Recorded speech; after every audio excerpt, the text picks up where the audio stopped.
পেটানো হয়, তারপরে কুপিয়ে খুন করা হয়। পরিবার পরিজনের সামনে একেবারে পরিবারের 2 সদস্যকে কুপিয়ে খুন করা হয়। হরগোবিন্দ দাস এবং চন্দন দাস, তার পরিবারের লোকজন আটকে উঠেছিল।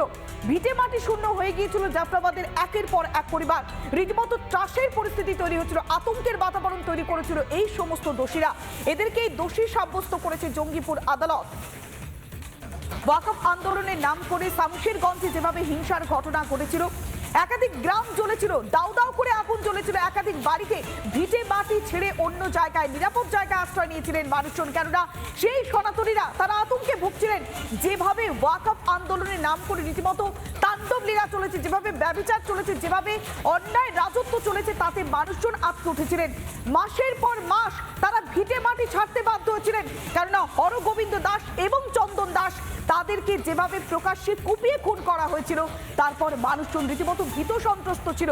এমনকি প্রকাশ্যে বারবার হুঁশিয়ারি দেওয়া হয়েছিল। একদিকে নাম করা হয়েছিল এই হিংসার ঘটনা, এইভাবে রাজত্ব করবার জন্য, এইভাবে তাণ্ডব লীলা চালানোর জন্য শিখণ্ডী করা হয়েছিল ওয়াকফ আন্দোলনকে। অর্থাৎ ওয়াকফ আন্দোলনের নাম করে যেভাবে অশান্তির একটা আগুন ছড়িয়ে দেওয়া হয়েছিল, অশান্তির বিষ যেভাবে ছড়িয়ে দেওয়া হয়েছিল, মানুষজন তাতে আটকে উঠেছিল। সেই ঘটনাতে 13 জনকে দোষী সাব্যস্ত করেছে জঙ্গিপুর আদালত। আগামীকাল সাজা ঘোষণা।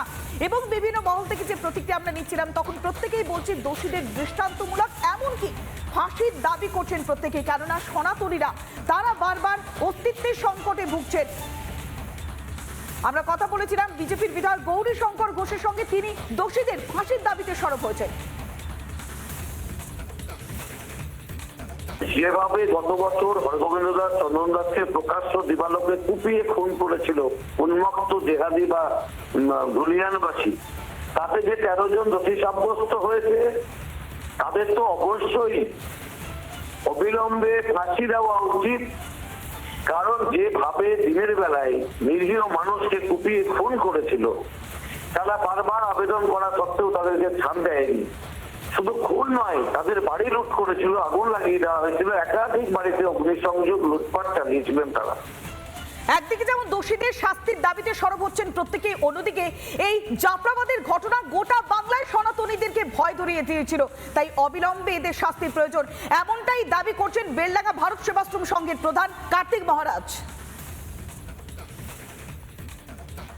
এই দাঙ্গা তো আমরা তো প্রচার করেছেন, বিশেষ করে মিডিয়া না প্রচার করলে আমরা জানতেই পারতাম না। তো আমি নিজেও গিয়েছি ওই গ্রামে, সে তো এখনো পর্যন্ত সে ভয়, আমরা বিএসএফ আছে বলেই তারা আছে, আর আইনের প্রতি আমাদের ভরসা আছে। আজকে যে 13 জন দোষী সাব্যস্ত হয়েছে, এদের শাস্তি হওয়া দরকার। তাহলে আমাদের পশ্চিমবঙ্গের অন্যান্য সম্প্রদায়ের মানুষ এটা সতর্ক হবেন, সাবধান হবেন এবং এর থেকে শিক্ষা গ্রহণ করবেন। আমরা ভীষণভাবে চিন্তিত। কিছুদিন আগেও গিয়েছিলাম আমরা ওখানে, যে তাদের ভয় এখনো কাটেনি এবং বিএসএফ এর পার্মানেন্ট ক্যাম্প করার জন্য তারা অনুরোধ করেছে। নানা ধরনের কন্টেন্ট দেখার জন্য লাইক করুন, শেয়ার করুন আমাদের ফেসবুক পেজ, সাবস্ক্রাইব করুন আমাদের ইউটিউব চ্যানেল। পাশাপাশি অন্যান্য ব্রেকিং নিউজের জন্য অবশ্যই চোখ রাখুন রিপাবলিক বাংলায়।